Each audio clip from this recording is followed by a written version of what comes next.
Hello, my name's Deborah Kennedy. I'm an eco-artist and author. This is my first book. I'm working on a second one. And my work focuses on some social themes, but primarily environmental themes, looking for potential solutions to our problems. Last year, I became a creative ambassador for the city of San Jose and created a project called the Broadside Art and Poetry Project. Broadsides are what we call posters today, and I did workshops in the community and created posters based on the community art and poetry.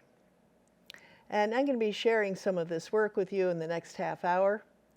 And our community produced some powerful and vibrant art.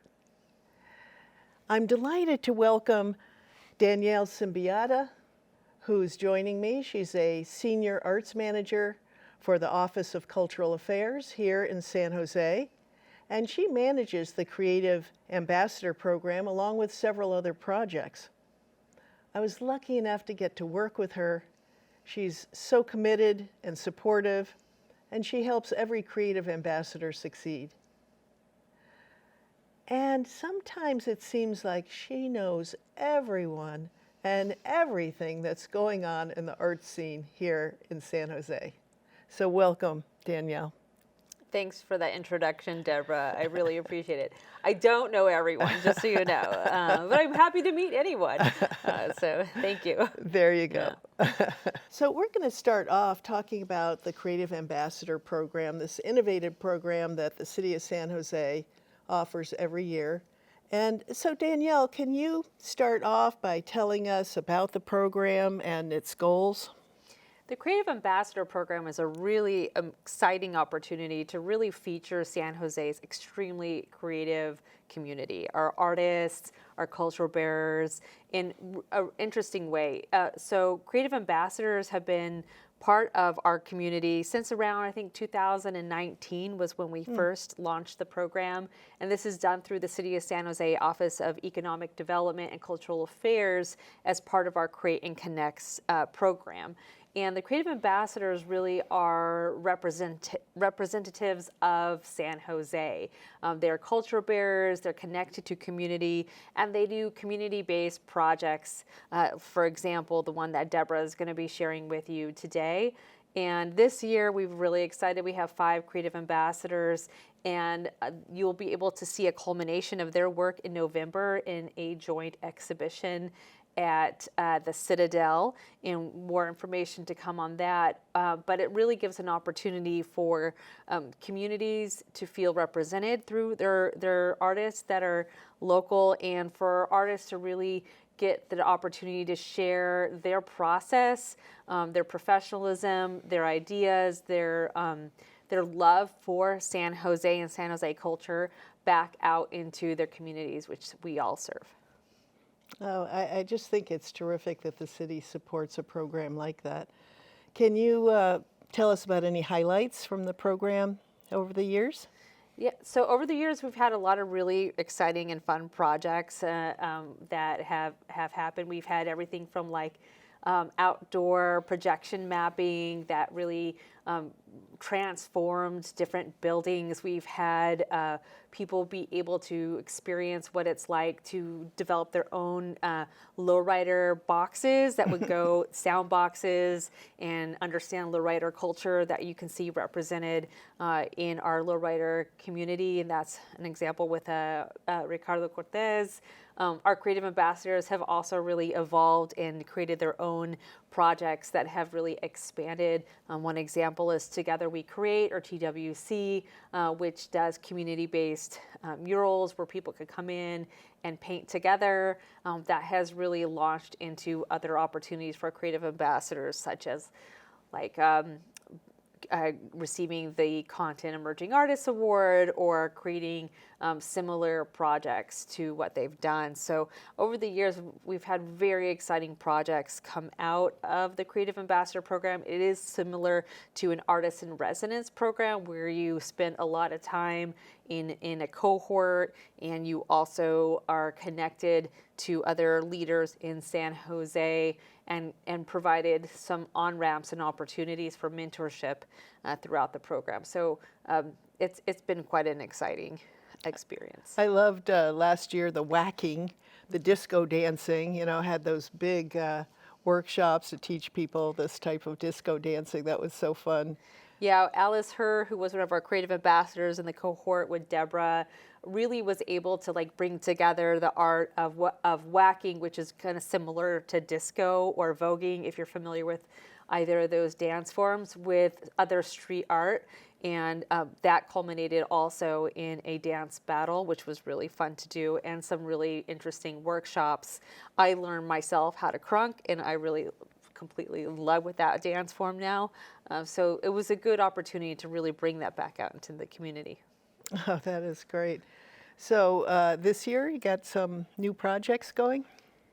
Yeah, this year what we've had is some really fun projects. We've had one really catered towards motherhood. It's called For the Mama. So there have been workshops at Noble Gallery. I went to one this weekend where we had an artist who was sharing about history and culture and jewelry making, and so everyone made jewelry together. It's also accompanied by childcare, so moms can bring their young children, and they have childcare provided, and coffee and from Cafe Bueno, and also just an opportunity to build community with motherhood and art, which has been a really beautiful experience. And then we've also had one around community collaging with Stephen Nizos Rubalcaba, who has been looking at collective community contributed collage in medium to large formats, which has been really exciting to be able to experience. And then 35 millimeter photography out in the community with SJ Shooters through Your Lens project, which really is about really bringing back that analog experience of photography and then documenting the stories around San Jose, which has been really nice. Oh, that's terrific. And I was really had fun, went down and visited the Zine Project. And so many people, it was outdoors, a nice setting in a community garden. And who is the artist who does that? So the zines are created by Julie Cardenas, who is a comic book artist, social practice artist, zine maker. And so she really has put a lot of emphasis in bringing in both environmental work, but also really understanding histories and communities in how to actually tell those stories through zine making, as simple as a one-page zine that's foldable. Anyone as young as 3 or 5 years old could do it, up through any adult can put that in to place. And it's a really good way to have this short form of storytelling and really be able to share that part of your history through the art of zine making. That was such a fun day, and it's very exciting to hear all the projects that are going on. And I hope some of you might look. Where can people find what's going on? You can find out more about the Creative Ambassadors by following us on social media at SJ Culture on Instagram, or you can go to sanjoseculture.org and check out our cultural affairs site. We are also on Facebook and TikTok with the San Jose Culture as the end part instead of SJ Culture. Oh, that's great. Yeah. That's great. Now, all of the creative ambassadors are artists or creatives in some way. And to start this off, I thought I would just touch on a few of my projects, and especially an early one that was the first time that I gathered text from the community and combined it with my art.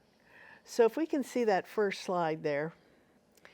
This is actually the Berlin Wall in 1989, and I created an installation or large-scale artwork that related to the environment that it was in. On the Berlin Wall in 1989, this was called The Writing on the Wall, or in German, Schrift an der Mauer.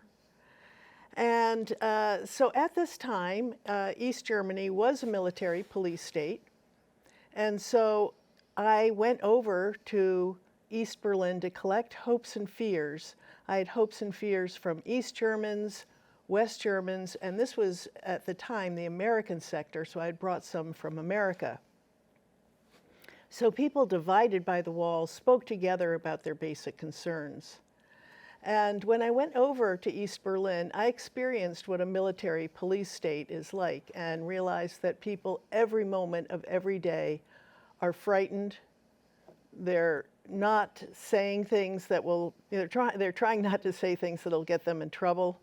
A military police state has the military active on the land of the country, controlling the people. They could not leave the country unless they had permission from the state. So let's see the next slide. Yes, that's me quite a while ago, and you can see I'm putting up these metal plates. So I took the hopes and fears of ordinary people and inscribed them in copper and brass plates.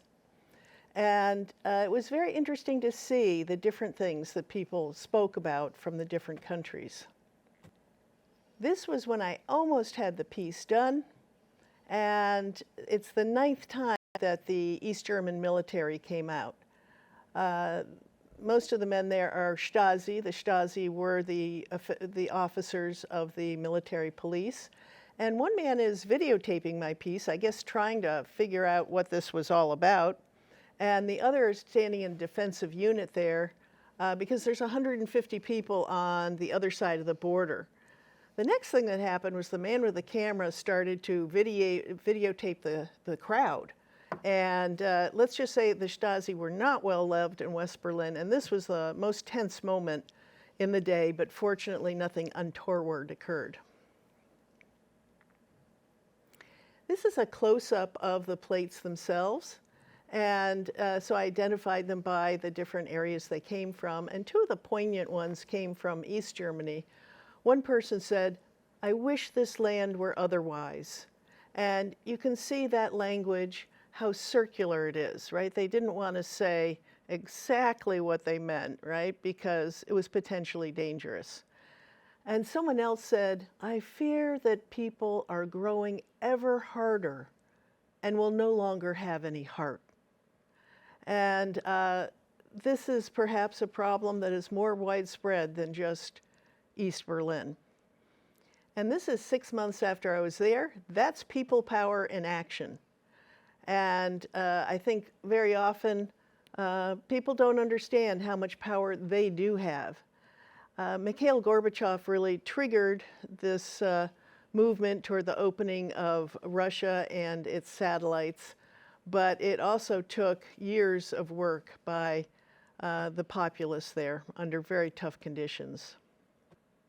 I still work with these materials. This is a billboard that was up a few years ago in Los Angeles. The Billboard Creative is a group that puts up artists' work on billboards. And I love this because I've been working with posters, and this is sort of like a very large poster, right?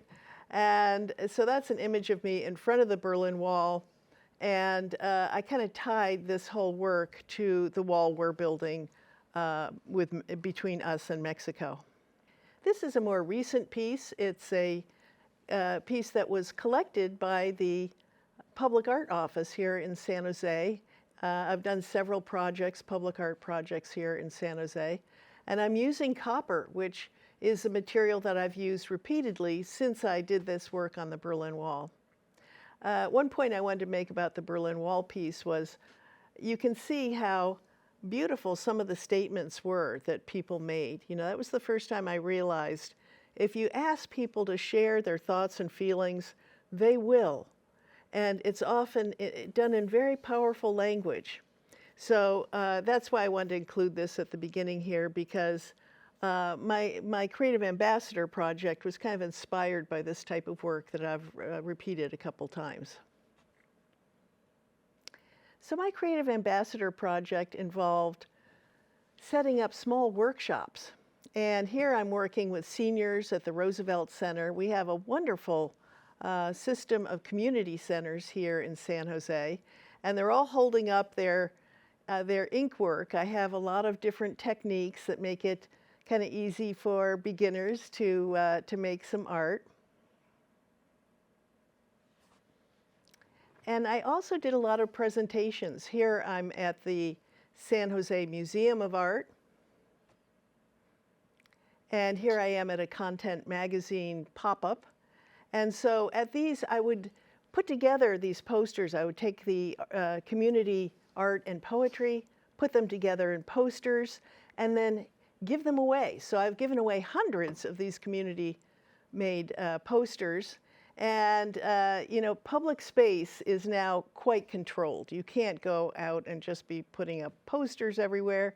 So through this, I know that these posters have gone up on a lot of people's walls, and the words and art from our community has gone out and spread and affected people.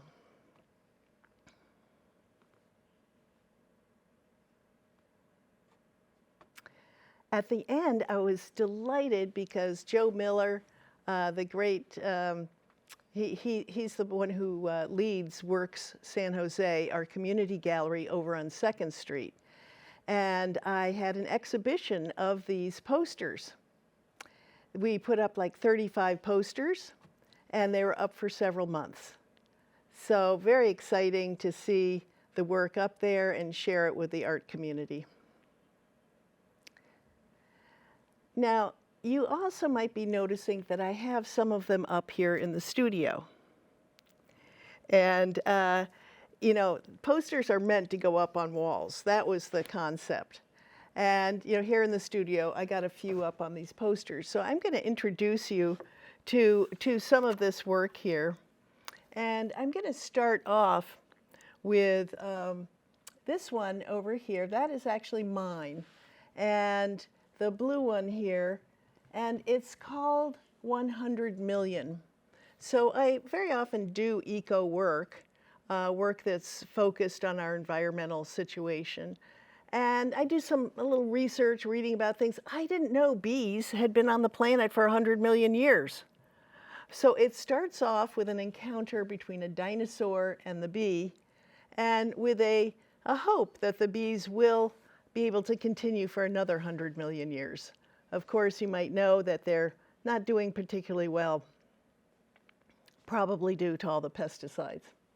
This one was done in that first workshop that I showed you the pictures of, and it's so beautiful. The text is, New Year, winter calls spring, all is alive again, blooming bees and hope, nature is dancing.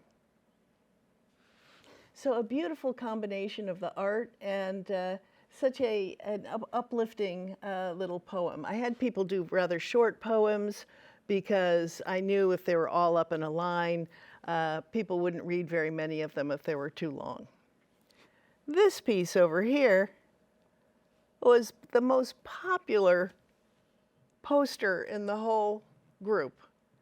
When I did giveaways, I'd have to print 10 of these for any other one. And it was done by Jo Eclevia. She works at one of the community centers. Obviously, she has an art background. And it's so funny. Black cat. This cat was very black. He looked like on the attack. He didn't speak, but said, "Whip my cheek. I want to eat spaghetti." His eyes went from yellow-orange to red. "Do as I said, or you'll be dead," the devil cat whispered in my head. So a little different, a little change in tone here, but a very funny poem there, and that confrontational cat there. I didn't realize so many people have black cats, and a lot of them think they're devil cats. So it's a very, very beloved one in the project there. The last one, Fake Photo, was written by Keiko O'Leary. She's the Cupertino Poet Laureate. And fake photograph. I am so mad you can't trust a photograph. Vines and feathers, stones and swirls.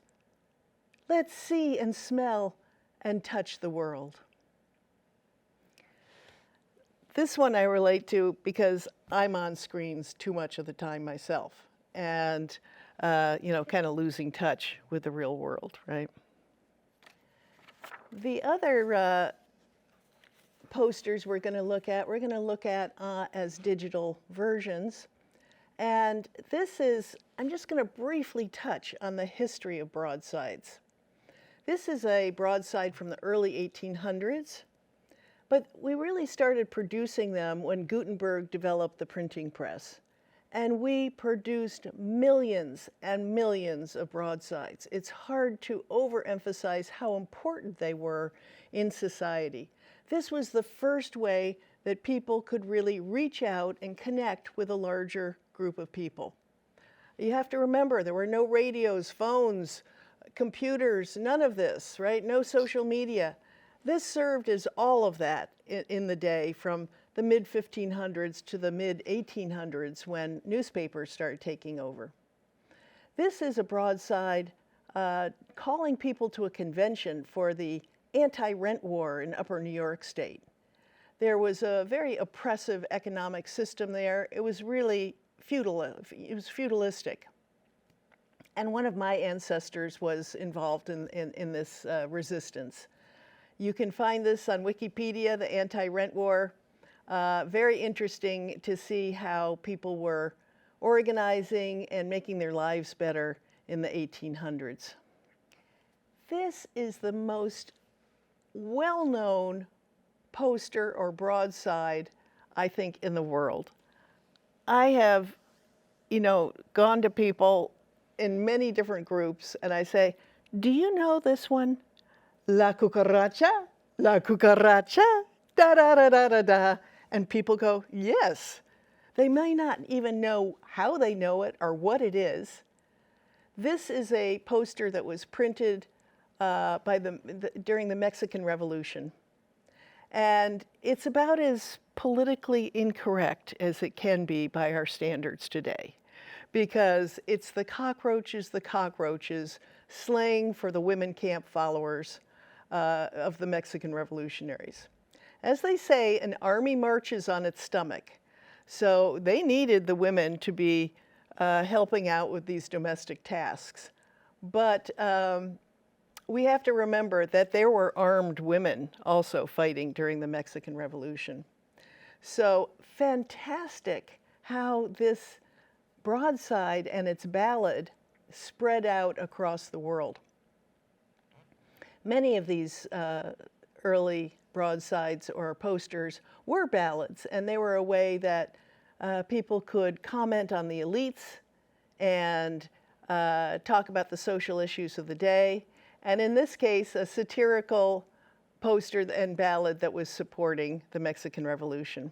This is actually the very first poster that was created. I got the grant, and I'd been a teacher for years, and creating interesting projects for my students to do is sort of part of the job. But all of a sudden I realized, was this really going to work with people who had never done any artwork or any poetry? So I asked a friend of mine who was a woodworker to be my first test case. And this is what he came up with. And I love the rich redolent colors. He used the purple and the green because he remembered he had had a shirt when he was in high school that has purple with green dots on it, and he kind of got razzed for it. But he wanted to kind of reflect on that. And a beautiful sentiment. Do you want to live with love or be ruled by hate? I think this is an important question for us today as our whole society becomes more polarized, and there are so many people on social media feeding the fans of hate. This is a very lovely one, and it shows a beautiful use of a technique that I had people do, which is create washes and then sprinkle salt on them. And that creates these little flower-like shapes. The line I love on this one is, "Dreams reset the morning." And what a wonderful idea that each day you can reset and have a new chance. This piece was done by an at-risk student over on the east side. I went to a program over there in a community center trying to help at-risk students. And this young man walked in and got the concept so quickly. He spattered that scarlet ink, and then in 3 words, chasing dirty money. I'm sure he's talking about problems in his own community. But in 3 words, I think he also captured problems that we have throughout our society, right? Chasing dirty money. It's really my favorite poster. And this one was written by Kenny Vidal, who was working with the at-risk students in this program.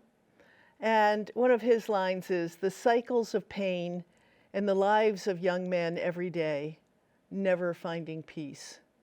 So here's a man who's committed himself to try and help these young people. But he's also talking about how difficult it is for him. And he told me how generation by generation these conflicts get passed down. This one was written by an ex-soldier.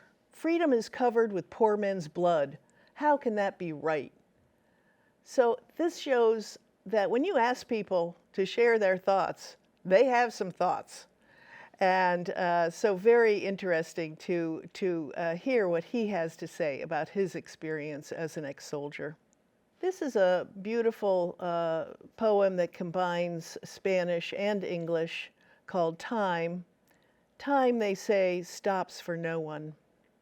Time is a lesson, a healer, and an ending. Se paso. So Janeth Padilla, just a beautiful, beautiful poem. And I'm going to end with a broadside of mine, Banked Fired. When you bank a fire, you take the hot coals from the night before and put ashes all over it so you can start up the fire in the morning so you don't have to start from zero. Banked fire, this golden moment, a drop of honey.